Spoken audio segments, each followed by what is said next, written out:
the whole concept of plan B for me is you got to do the things that make sense regardless of what happens or doesn't happen next. You don't want to be all in on a scenario where you're betting the farm on it's going to be super inflationary and the Fed's going to Yeah. do this, whatever, because you might be wrong. We might be wrong. Like I always approach everything from a position of ignorance and uncertainty. And I think especially now, I had a buddy of mine that was telling me, he's like, oh yeah, I went to this conference and these guys were saying what's going to happen in 10 years is going to be this horrible depression and all this kind of stuff. It's like, I don't think anybody can say with any degree of certainty what things going to be like 10 years from now, because there's just Yeah. such a huge potential for a major shift right now.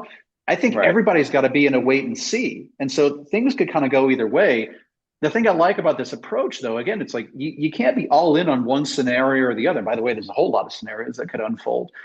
And I think that something like this, where you go, okay, well, on one hand, if it's this inflation scenario, you got these companies that are dirt cheap that provide that produce that super hypercritical asset that everybody's going to need. That's going to be the most valuable. It's going to go through the roof.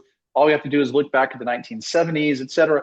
And if we're wrong about that, and it's one of these other more benign or even positive scenarios, well, guess what? You bought a company that is debt free, growing, has great management, pays a dividend, and is super Yeah. super undervalued. With even still other catalysts that we could see a significant increase. Right. The AI boom. They're Over time. using natural gas to power the power plants, these Right. small power plants for Absolutely. AI servers. Yeah. Absolutely.